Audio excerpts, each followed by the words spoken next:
नमस्कार विद्यार्थी मित्रांनो, अभ्यास मित्र परिवारामध्ये तुम्हा सर्वांचं स्वागत आहे. मित्रांनो, आपण 30 ऑक्टोबर 2025 रोजीचं करंट अफेअर्सचं सेशन इथे बघणार आहोत. सुरुवात करूया मग आजच्या सेशनला. पहिला क्वेश्चन तुमच्या समोर आहे. ऑक्टोबर 2025 मध्ये आयर्लंडचे 10वे राष्ट्रपती म्हणून कुणाची निवड झाली? तर आयर्लंडचे 10वे राष्ट्रपती बनलेले आहे कॅथरीन कोनोली. तर लक्षात ठेवायचंय, कॅथरीन कोनोली ज्या आहे त्या आयर्लंडच्या 10व्या राष्ट्रपती बनलेल्या आहेत. तर बघा मित्रांनो, त्यांनी त्यांच्या प्रतिस्पर्धी हिदर हम्फ्रीज यांचा पराभव केलेला आहे. यानंतर पुढे जाऊया.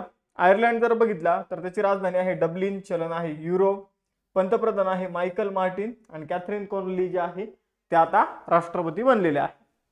पुढे जाऊया. दुसरा प्रश्न, स्पेनच्या हवाई लष्करी सराव ओशन स्काय 2025 मध्ये सहभागी होणारा कोणता देश पहिला बिगर नाटो देश बनलेला आहे? तो ओशन स्काय नावाचा युद्ध सराव जो आहे तो स्पेन देशाचं हवाई दल जे आहे तर ते आयोजित करतं. आणि मग आपण जर बघितलं तर भारत हा या युद्ध सरावामध्ये सामील झालेला आहे आणि हा पहिला गैर नाटो देश बनलेला आहे. मग आता कमेंट बॉक्समध्ये एका प्रश्नाचं उत्तर द्यायचं आहे, नाटोचा 31वा सदस्य देश कोण बनलेला आहे? याचं उत्तर तुम्हाला द्यायचंय. नाटो म्हणजे नॉर्थ अटलांटिक ट्रिटी ऑर्गनायझेशन. पुढे जाऊया मित्रांनो. आपण जर बघितलं तर हा युद्ध सराव स्पेनमध्येच आयोजित करण्यात आला होता 20 ते 31 ऑक्टोबर दरम्यान. आणि भारताने काय केलं होतं, यामध्ये सहभाग घेतलेला आहे आणि नॉन नेटो कंट्री या ठिकाणी भारत आहे. पुढे जाऊया. तिसरा प्रश्न, कोणत्या राज्य सरकारने बारन वापरा वन्यजीव अभयारण्यात जवळजवळ 50 वर्षानंतर काळविटांची संख्या जी आहे ती यशस्वीरित्या पुनरुज्जीवित केली आहे? तर बारन वापरा नावाचं एक वन्यजीव अभयारण्य जे आहे ते आपल्याला छत्तीसगडमध्ये बघायला मिळतं. या छत्तीसगडमध्ये या अभयारण्यामध्ये काळविटांची संख्या जी आहे ती कमी झाली होती आणि ती वाढवण्यासाठी 2021 ते 2000 आपण जर बघितलं तर 25-26 या वर्षामध्ये खूप सारे प्रयत्न जे आहेत या अभयारण्यामध्ये छत्तीसगड सरकारच्या माध्यमातून करण्यात आले होते. आणि मग आपण जर बघितलं 5 वर्षाचा पूर्ण कार्यक्रम होता 2026 पर्यंतचा. आणि मग आता या अभयारण्यामध्ये काळविटांची संख्या जी आहे ती पुनर्स्थितीवर आणण्यात आलेली आहे. तर ही एक गोष्ट तुम्हाला लक्षात घ्यायची आहे. दिल्लीतील जे काही राष्ट्रीय प्राणी संग्रहालय उद्यान वगैरे जे आहे, राष्ट्रीय उद्यान, बिलासपूरमध्ये कानन पेंडारी जे काही उद्यान आहे तर त्यामधून 77 काळविटांना या बारन वापरा वन्यजीव अभयारण्यामध्ये स्थलांतरित करण्यात आलेलं आहे. पुढे जाऊया. चौथा मोस्ट इम्पॉर्टंट क्वेश्चन आहे, भौतिक शास्त्राच्या क्षेत्रातील उल्लेखनीय योगदानाबद्दल ऑक्टोबर 2025 मध्ये कोणाला मरणोत्तर विज्ञान रत्न पुरस्कारानं सन्मानित करण्यात आलेले? तर विज्ञान रत्न पुरस्कार जो आहे तो मरणोत्तर जयंत विष्णू नारळीकर यांना देण्यात आलेला आहे. बघा, भौतिक शास्त्रातील आपल्याला मोठं नाव सांगता येईल जयंत विष्णू नारळीकर, आणि यांना विज्ञान रत्न पुरस्काराने सन्मानित करण्यात आलेला आहे. ही गोष्ट लक्षात ठेवायची आहे. हा एक आपल्या देशातर्फे दिला जाणारा पुरस्कार आहे, राष्ट्रीय पुरस्कार आहे, ही गोष्ट लक्षात ठेवायची आहे. पुढे जाऊया. 5वा प्रश्न, कोणत्या देशाने अणुऊर्जेवर चालणाऱ्या M9M730 बुरेव्हेस्टनिक क्रूज क्षेपणास्त्राची यशस्वी चाचणी केली आहे? तर रशियाने अणुऊर्जेवर चालणार एक मिसाईल बनवलेला आहे. म्हणजे आपण जर बघितलं तर जे काही मिसाईल चालतात त्यांना वेगवेगळे लिक्विड, सॉलिड, वेगवेगळे इंधन जे आहे तर ते लागत असतात. पण आता अणुऊर्जेचा वापर करून, म्हणजे पहिले समजून घ्या, पेट्रोल, डिझेल टाईप किंवा हायड्रोजन हे जे इंधन वापरून क्षेपणास्त्र जे आहे ते बनवले जायचे. पण आता अणुऊर्जेवर चालणारं क्षेपणास्त्र जे आहे ते विकसित केलेलं आहे रशियाने. आणि रशियाने या क्षेपणास्त्राचं नाव जे आहे ते बुरेव्हेस्टनिक असं ठेवलेलं आहे. 9M730 हा त्याचा कोड आहे. तर हे क्षेपणास्त्र जे आहे ते 14,000 किलोमीटर पेक्षा जास्त पल्ला जो आहे तर तो गाठू शकतं, 15 तास हवेत राहू शकतं. या गोष्टी लक्षात ठेवायच्या आहे. अणुऊर्जेवर चालतं म्हणून त्याची मारक क्षमता जी आहे तर ती खूप जास्त आहे. पुढे जाऊया. बघा, पुतीन यांच्या हस्ते याची यशस्वी चाचणी जी आहे ती करण्यात आली होती. याचं डिझाईन वगैरे तुम्ही इथं बघू शकता. 6वा क्वेश्चन आहे, 40व्या युरोपियन बुद्धिबळ क्लब कप 2025 मध्ये गुकेश आणि दिव्य देशमुख यांनी कोणतं पदक जिंकले? तर युरोपियन बुद्धिबळ क्लब कप 2025 मध्ये डी गुकेश आणि दिव्या देशमुख यांनी सुवर्ण पदक जी आहे ती जिंकलेली आहे. तर डी गुकेश यांनी त्यांच्या सुपर चेस संघाकडून खेळताना खुल्या विभागात सुवर्णपदक जिंकलं.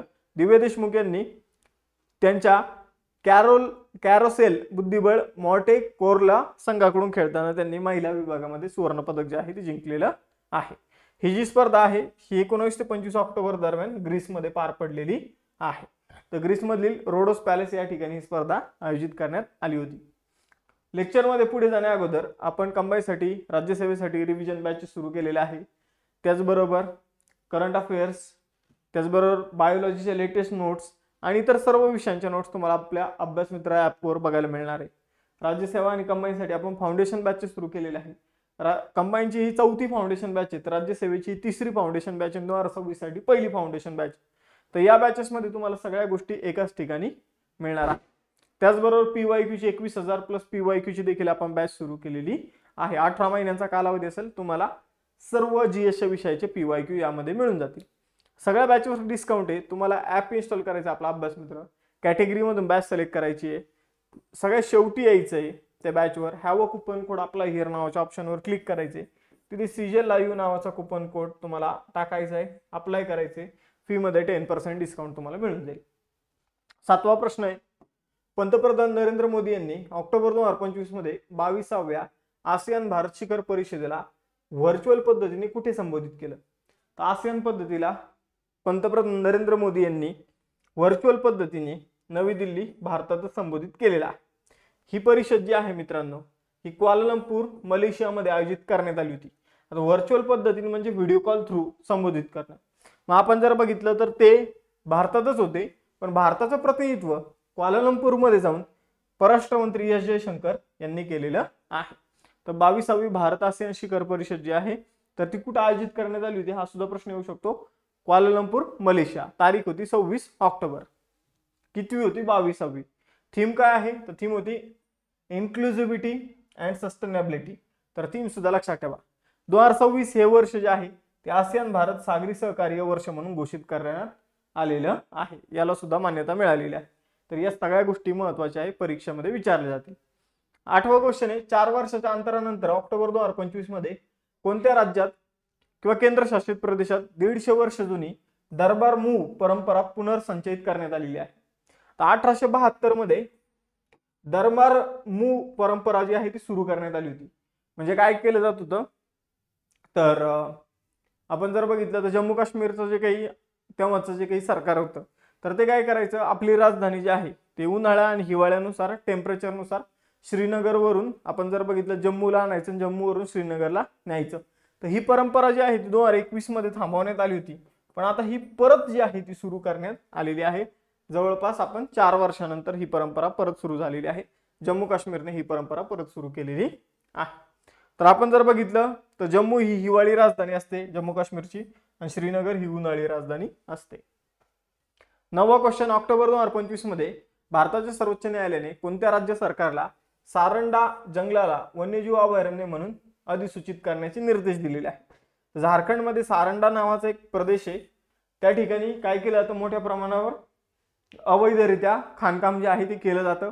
आणि मग हे रोखण्यासाठी आता सुप्रीम कोर्टाने सांगितलं की तुम्ही काय करा, या जंगलातील तुम्ही खाणकाम रोखू शकत नाही, मग आता या जंगलाला वन्यजीव अभयारण्य म्हणून घोषित करा आणि मग त्या अभयारण्याचे काही रूल्स रेग्युलेशन असतात मग ते तिथे लागू करा. म्हणजे तिथे एक स्पेशल तिथं आपण जर बघितलं तर वनसेवक, वनरक्षक, वनपाल यांची टीम असेल आणि ती या सगळ्या गोष्टींचं संरक्षण करेल. तर बघा मित्रांनो, झारखंड सरकारला सर्वोच्च न्यायालयाने आदेश दिलेले आहे. पश्चिम सिंहभूमी जिल्ह्यात सारंडा वनक्षेत्र आहे तर त्याला अभयारण्य म्हणून घोषित करण्याचे आदेश जे आहे ते सर्वोच्च न्यायालयाने दिलेले आहे. कारण त्या ठिकाणी खाणकाम आणि जंगलतोड मोठ्या प्रमाणावर होत आहे. हेच 2 इथं कारण आहे. आता या ठिकाणी जर बघितलं तर हत्ती, वाघ असे प्राणी जे आहेत ते मोठ्या प्रमाणावर आपल्याला बघायला मिळतात. 10वा क्वेश्चन, ऑक्टोबर 2025 मध्ये पंतप्रधान श्री स्कूल योजनेत म्हणजे PM श्री योजना जी आहे, प्रधानमंत्री रायझिंग स्कूल ऑफ इंडिया नावाची जी योजना आहे यामध्ये सामील होण्यासाठी कोणत्या राज्य सरकारने केंद्रासोबत सामंजस्य करार केला आहे? तर केरळ सरकारने PM श्री योजनेमध्ये सहभागी होण्यासाठी ऑक्टोबर 2025 मध्ये करार केलेला आहे. तर प्रधानमंत्री रायझिंग स्कूल ऑफ इंडिया नावाची योजना जी आहे ती सुरू करण्यात आली होती 7 सप्टेंबर 2022 रोजी आणि आता हळूहळू अनेक राज्यांनी त्यामध्ये सहभाग जो आहे तो नोंदवलेला आहे. आता लेटेस्ट केरळने सुद्धा सहभाग जो आहे तो घेतलेला आहे. या योजनेचा कालावधी 2022-23 ते 2026-27 हा आहे. 27,360 कोटी रुपयाची गुंतवणूक या योजनेमध्ये केली जाते. पुढील क्वेश्चन आहे, बंगालच्या उपसागरात निर्माण झालेल्या चक्रीवादळाला मोथा असे नाव कोणत्या देशाने दिले? तर बंगालच्या उपसागरात निर्माण झालेले जे काही चक्रीवादळ आहे त्याला मोथा नाव जे आहे ते थायलंडने दिलेलं आहे. कोण दिलेले? थायलंडने. तर बघा, बंगालच्या उपसागरामध्ये मोथा नावाचं चक्रीवादळ जे आहे ते निर्माण झालं होतं. त्याला मोथा नाव हे जे आहे ते थायलंडने दिलेलं आहे. 2025 मधील सर्वात मोठं चक्रीवादळ होतं. यामुळं आंध्र प्रदेश, ओडिशा, तमिळनाडू आणि यांच्या आसपासच्या भागाला काय झालेलं आहे तर थोडंसं डॅमेज झालेलं आहे. मग आता मोथा या शब्दाचा अर्थ काय आहे हे तुम्हाला कमेंट बॉक्समध्ये सांगायचं आहे. पुढील क्वेश्चन, ऑक्टोबर 2025 मध्ये मोदीज मिशन नावाचं पुस्तक प्रकाशित झालं. या पुस्तकाचे लेखक कोण आहे? तर मोदीज मिशन पुस्तकाचे लेखक आहे बेरजीस देसाई. तर मोदीज मिशन नावाचं पुस्तक जे आहे ते बेरजीस देसाई यांनी लिहिलेलं आहे. महाराष्ट्राचे राज्यपाल आचार्य देवव्रत आणि महाराष्ट्राचे मुख्यमंत्री देवेंद्र फडणवीस या दोघांनी या पुस्तकाचं प्रकाशन जे आहे ते मुंबईमध्ये केलेलं आहे. बघा मित्रांनो, महत्वाची पुस्तकं जी परीक्षेमध्ये विचारली जातील, operation Sindur the untold story of India's deep strike inside Pakistan हे पुस्तक लेफ्टनंट जनरल KJS ढिल्लन यांनी लिहिलेलं आहे. डिफरंट बट नो लेस हे पुस्तक अनुपम खेर यांचं आहे. अटल बिहारी वाजपेयी यांच्याशी संबंधित बिलिव्हर्स डायलेमा हे पुस्तक अभिषेक चौधरी यांनी लिहिलेलं आहे. त्यानंतर द पान टेल्स फ्रॉम काश्मीर्स कॉन्फ्लिक्ट या पुस्तकाचे लेखक आहे इजिप्ता चक्रवर्ती. त्यानंतर demography, representation, delimitation, the north south divide in India या पुस्तकाचे लेखक आहे रवी के मिश्रा. आणि त्यानंतर democracy's heartland inside the battle for power in South Asia या पुस्तकाचे लेखक आहे SY कुरेशी. ही होती महत्वाची पुस्तके. आता 2 टेस्ट क्वेश्चन तुमच्यासाठी. बंगालच्या उपसागरात निर्माण झालेल्या चक्रीवादळ आहे मोथा, याला हे नाव कोणी दिलेलं आहे? आणि भौतिकशास्त्रामध्ये उल्लेखनीय कामगिरी केल्याबद्दल मरणोत्तर विज्ञान रत्न पुरस्कार कोणाला देण्यात आलेला आहे हे तुम्हाला सांगायचं. आणि सर्वांनी डिस्काउंट मिळवण्यासाठी आपला ॲप डाउनलोड करा, टेलिग्राम चॅनल जॉईन करा आणि इंस्टाच्या पेजला फॉलो करायला विसरू नका. थांबूया इथं, भेटूया नेक्स्ट सेशनमध्ये. चलो बाय बाय एव्हरीवन, जय हिंद.